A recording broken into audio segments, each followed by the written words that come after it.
Olá pessoal, tudo bem com vocês? Nós vamos para mais uma videoaula de geometria diferencial. E o tema de hoje é plano tangente, vetor normal, aplicação de Gauss e orientação em superfícies. Sim, nós estamos continuando a falar sobre superfícies regulares. Agora vamos na etapa de orientação em superfícies. Pode parecer estranho, porque a gente já trabalhou com vetores da base de TPS, a gente já trabalhou com normais, então fica aquela sensação, como é que a gente define orientação em superfície? Lembrando que uma superfície irregular, ela pode ser coberta por mais de uma parametrização. Isso não é uma obrigatoriedade, mas isso ocorre com uma certa frequência. Então, a gente vai pegar uma superfície irregular e vai fixar um ponto nesta superfície, como sempre. Primeiro, a gente vai pegar uma parametrização X, como essa que está aqui na figura, que está na cor rosa. Então, ela vai pegar um aberto U e vai levar um certo X de U, que é uma vizinhança coordenada, na superfície, que aqui está em rosa também. Em relação a essa parametrização, quando você vai gerar o TPS, você já tem uma orientação associada a essa base ordenada, ou seja, se você colocar XU e XV nesta ordem, isso vai fornecer um tipo de orientação. Só que se a gente pegar uma segunda parametrização, que eu vou chamar de X barra, que também vai cobrir uma vizinhança de P, só que aqui tem laranja, então o X barra ele pega um aberto U barra do R2 e leva em X barra U barra, então ela pega uma parte aqui que envolve o P, ela também vai ter uma base associada a X barra, né? Então, aqui nesse caso, o TPS não seria constituído com XU, XV, mas sim com X barra U barra e X barra V barra. Tá? Então, em termos da parametrização X barra. Bom, e como assim? Eu tenho duas bases ordenadas. Bom, você pode escolher uma delas e tomar os vetores da outra base e escrever como computação linear da primeira base, ou vice-versa.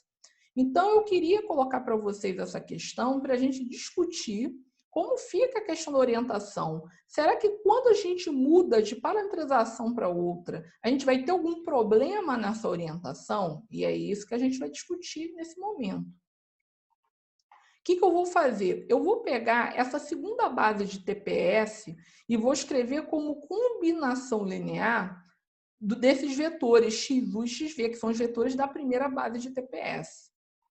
Ao fazer isso, vocês podem, por exemplo, usar a regra da cadeia para obter esse resultado. Né? Então, lembra que isso aqui é a derivada de x barra em relação ao barra. E a mudança de coordenadas que a gente está fazendo, a gente está migrando das coordenadas U barra V barra para as coordenadas U e V. Tá certo? Então, ao usar a regra da cadeia, você vai obter que esse primeiro elemento dessa base aqui, ele vai ser escrito como a derivada de x em relação a u, vezes a derivada de u em relação ao barra, mais derivada de x em relação a v, vezes derivada de v em relação a u barra. Com relação ao segundo elemento dessa base, ao usar a regra da cadeia, vocês vão obter que a derivada parcial de x barra em relação a v barra é derivada de x em relação a u vezes a derivada de u em relação a v barra, mais derivada de x em relação a v vezes a derivada de v em relação a v barra. Então, está aqui, usando a regra da cadeia, você consegue escrever essa nova base como combinação linear da base antiga. E por que nós estamos discutindo isso? Porque a gente quer entender a influência da mudança de parâmetros. Quando você migra dessa vizinhança coordenada rosa, que é o x de u, para o x barra u barra, qual a interferência que vai ter em relação à orientação da superfície, né, que a gente está querendo entender nessa tal orientação. Porque essa orientação, em princípio, a gente está colocando em termos da base que a gente escolheu para os planos tangentes. Então, como é que fica essa situação? Observe uma coisa. Quando isso aqui eu repeti do último slide. Quando você usa a propriedade de produto vetorial, aqui, ou seja, você vai fazer o produto vetorial desse vetor com esse aqui. O resultado vai ficar assim, após algumas contas. Então, você consegue escrever esse produto vetorial em função desse. Só que a diferença desse produto vetorial para esse é o quê? Um fator que envolve o determinante jacobiano. Aqui está aqui, isso aqui é o jacobiano da mudança de coordenadas que a gente colocou no slide anterior. Então, isso aqui nada mais é do que esse determinante como está escrito aqui, quando você aplica a propriedade de produto vetorial ao fazer esse cálculo. Então, observe uma coisa interessante. Quando a gente pensa em ordenação daquelas bases, repare que a gente sempre está mantendo essa ordem, não pode trocar, porque se trocar, você troca o sinal. Repare que, quando você compara esse produto vetorial com este, você tem esse fator que é esse determinante jacobiano. Se esse determinante jacobiano for positivo, o resultado aqui não vai interferir no sentido do vetor. Repare que isso aqui é um vetor normal associado à parametrização x e esse aqui é um vetor normal associado a x barra. Então, se esse cara for positivo, tanto o normal dado pela parametrização x barra quanto a normal dada pela parametrização x, elas vão ter o mesmo sentido. Se isso aqui fosse negativo, não, ia trocar o sentido. Então, a conclusão que a gente chega é que essas duas bases aqui, uma associada a x e outra associada a x barra, elas vão determinar a mesma orientação do plano tangente, a superfície em P, se e só se o determinante jacobiano da mudança de coordenadas, que é esse que está aqui, que é o mesmo que está aqui, só se ele for positivo. Porque se for negativo, esse vetor aqui, ele vai estar em sentido oposto a esse outro vetor que está aqui. Consequentemente, isso também vai interferir nos vetores normais unitários. Então, se n barra, que é o vetor normal, pensa na aplicação de Gauss mais restrita a x barra de u barra, está aqui. E aqui, pensa na aplicação de Gauss restrita à parametrização x, ou a x de u. Então, como consequência do que a gente viu no slide anterior, a gente chega à conclusão que n barra e n tem o mesmo sentido se somente se o determinante jacobiano da mudança de coordenadas é positivo. E qual é o impacto geométrico disso? O impacto geométrico é o seguinte: pensa em x, o aberto u, pensa nessa vizinhança coordenada aqui x de u. Pensa que você está trabalhando com vetores normais, a superfície, em cada ponto. Isso está aqui em rosa. Quando você vai por x barra, você teria duas opções. Claro, a gente está trabalhando com normais unitários, nesse caso. Ou o normal unitário, ele ia manter o sentido desse outro normal unitário, ou ele poderia inverter o sentido. Então, o que a gente está dizendo é o seguinte, que n e n barra vão manter o sentido se esse determinante jacobiano aqui for positivo. Então, o impacto desse determinante jacobiano da mudança de coordenadas ser positivo significa que você não precisa se preocupar porque esses vetores normais eles vão ficar sempre do mesmo lado da superfície, eles não vão trocar de lado. Você só vai ter troca de lado se esse determinante aqui for negativo. É isso que a gente está colocando aqui. Mais uma definição. A gente diz que uma superfície regular ela é orientável se for possível cobri-la com uma família de vizinhanças coordenadas, tal que, se você tem um ponto P que pertence simultaneamente a duas vizinhanças coordenadas dessa família, então a mudança de coordenadas tem determinante jacobiano positivo. Geometricamente, o que significa? Aqui eu coloquei um desenho de uma superfície coberta com três vizinhanças coordenadas, uma que está em laranja, uma que está em verde e uma que está em rosa. Repare que quando você faz a transição do laranja para o verde, esses vetores normais eles continuam no mesmo sentido. E do verde para o rosa também continua no mesmo sentido. Então, geometricamente, isso significa que a mudança de coordenada aqui ela está com o determinante jacobiano positivo, porque se uma delas estivesse negativo, em algum momento, esses vetores normais iam trocar o sentido. A escolha de uma tal família de parametrizações, né, que satisfaz essa condição, ela é chamada uma orientação em S. E, neste caso, disse que S é orientada. Se tal escolha não for possível, a superfície é dita não orientável. A gente vai ver alguns exemplos para clarear esse conceito.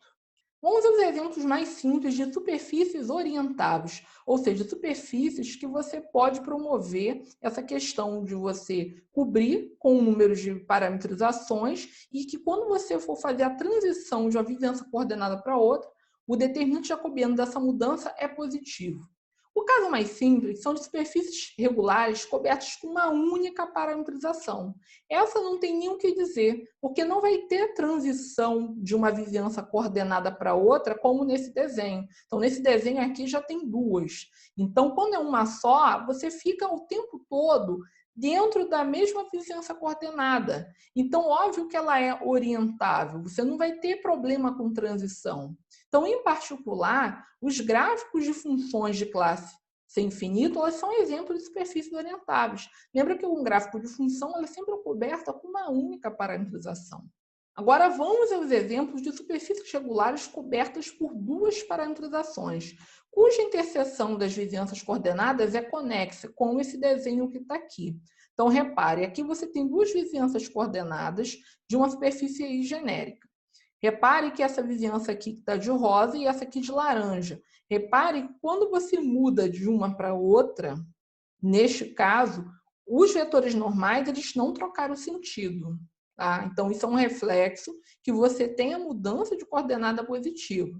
Aí vocês poderiam me perguntar, mas se por um acaso, quando você mudasse daqui para cá, você invertesse o sinal? Bom, quando se trata de apenas duas vizinhanças coordenadas, é fácil resolver o problema. Por quê? Claro, desde que essa interseção seja um conjunto conexo. Por que é mais fácil resolver o problema quando são apenas duas vizinhanças coordenadas? Porque é o seguinte, digamos que aqui os vetores estejam apontando para cima, mas quando você muda dessa vizinhança rosa para essa laranja, passe para negativo, ou seja, melhor dizendo, o sinal no caso do determinante jacobiano, passa para negativo. Isso significaria que esses vetores normais passariam a apontar para baixo. Mas aí é só você desfazer esse problema colocando o simétrico desses vetores normais. Então, quando são apenas duas, dá para você ajeitar o seu conjunto de vetores normais de maneira a desfazer esse problema do jacobiano ser negativo. Então, quando você tem uma superfície apenas coberta com duas vizinhanças coordenadas, é fácil ajustar e você consegue garantir orientabilidade. Passando disso, você já não tem exatamente essa garantia. Você pode ter superfícies cobertas com mais de duas parametrizações que sejam orientáveis ou não, vai depender de cada situação. Em particular, a esfera é uma superfície orientável. Apesar da primeira aula a gente ter coberto uma esfera com 6 vizinhanças coordenadas, a gente viu que é desnecessário. Depois, numa outra aula, a gente falou das chamadas coordenadas geográficas ou esféricas. Então, com coordenadas geográficas, você consegue cobrir uma esfera apenas com duas parametrizações. Uma outra opção são com as chamadas projeções estereográficas. Lembra? Eu deixei um material para vocês na semana passada sobre o que é uma projeção estereográfica. Então, quem tiver dúvida sobre, vai lá. Tem um material no GeoGebra, tem um vídeo explicando o que é. Então, você consegue, com duas parametrizações estereográficas, também cobrir a esfera, né? Também. Então, você tem duas possibilidades, entre outras, que você pode cobrir uma esfera apenas com duas parametrizações. Então, e a interseção dessas parametrizações vai ser conexa. Definição 6. Um campo de vetores normais unitários diferenciável, respectivamente contínuo, em um aberto V de uma superfície regular S, é uma aplicação N que está definida nesse aberto V com imagem R3 diferenciado, respectivamente contínuo, de maneira que, quando você vai ver a imagem dessa aplicação, ela vai gerar vetores unitários, ou seja, vetores com comprimento 1. E esses vetores NP, eles vão ser ortogonais ao TPS, para todo P em V. Então, a gente diz que a gente está trabalhando com um campo de vetores normais unitários se a gente consegue o quê? Um conjunto de vetores com comprimento 1 e que todos eles sejam normais à superfície. Essencialmente é disso. E, é claro, esse campo ele vai ser diferenciável se essa aplicação for diferenciável, e vai ser contínuo se essa aplicação for contínua. A segunda proposição que a gente vai ver aqui é o seguinte: uma superfície regular ela é orientável se e somente se existe um campo de vetores normais unitários diferenciável em S. Ou seja, toda aquela noção que a gente viu de orientabilidade de superfície, ela se resume a você conseguir definir um campo de vetores normais unitários que seja diferenciável na superfície. Então, igual a própria esfera, como está aqui, você consegue definir um campo de vetores normais unitários à esfera. Você pode ter vetores apontando para fora ou para dentro. Basta que esses vetores eles sejam paralelos aos raios da esfera, né? Então, você pensa o quê? No centro da esfera, pensa nos segmentos, né? Que no caso são os raios. Então, se esses vetores aqui eles são paralelos a esses raios, então, de fato, você vai ter as direções normais. E para ser unitário, é só dividir esses vetores pela sua norma. Então, numa esfera, que não precisa ser de raio 1, pode ser uma esfera, um raio qualquer, você sempre consegue definir campos de vetores normais unitários diferenciáveis. Você pode optar por colocar campos para fora, apontando para fora da esfera ou apontando para o centro da esfera. Então, você tem duas possibilidades de orientar uma esfera. Então, esse é um tipo de orientação e esse é outro tipo. Com o gráfico, também você consegue fazer dessa maneira. É só você trabalhar com aqueles vetores gerados pela aplicação normal de Gauss desse gráfico. Então, quando você usa a aplicação normal de Gauss, você obtém esse campo vetorial que está apontando para cima aqui, que é o N1. Mas se você trabalhar com menos aplicação de Gauss o tempo todo, você consegue um campo de vetores normais, mas apontando para baixo.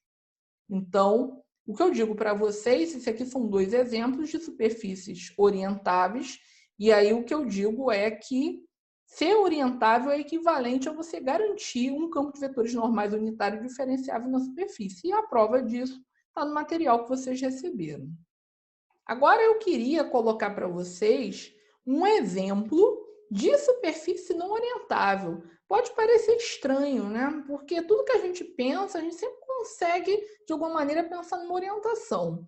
Só que a grande verdade é que existem superfícies que você nunca consegue definir um campo de vetores normal, diferenciável ao longo da superfície toda.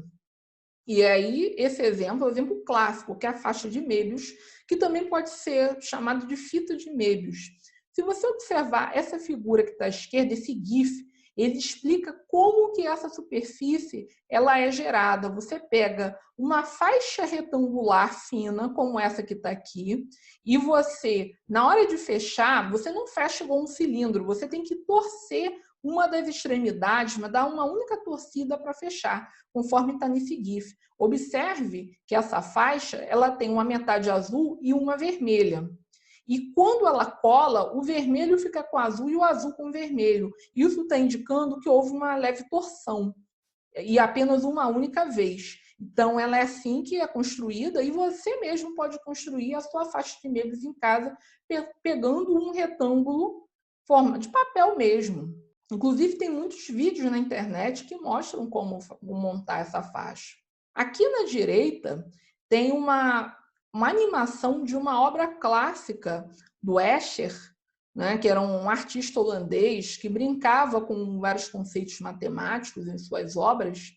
Então, ele fez uma obra usando a faixa de Möbius, só que com formiguinhas caminhando. A obra dele, as formiguinhas estavam paradas, mas era assim mesmo, né? Tinham várias formigas caminhando. E esse GIF, ele mostra uma animação dessas formigas.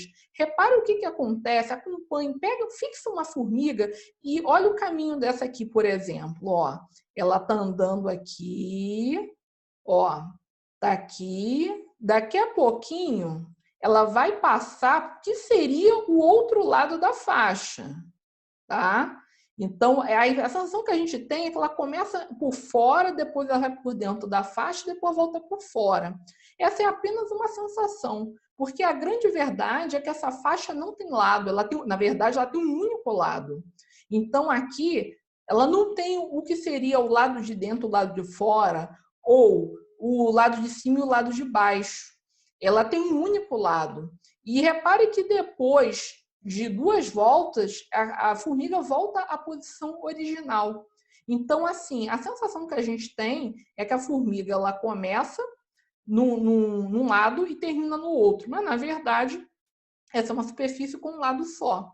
Então, essa demonstração aqui, na verdade, não é uma demonstração, apenas uma visualização. Ela dá uma ideia do problema que é definir um campo de vetores normal, diferenciável ao longo da faixa de meios.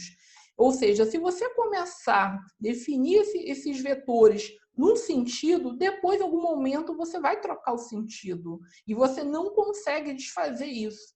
Então, isso aqui já dá uma visualização da não orientabilidade dessa faixa. Mas a demonstração analítica ela está feita no material que vocês receberam. Então, para quem tiver curiosidade de como que você pode provar que a faixa de Möbius ela não é uma superfície orientável, pode consultar o material.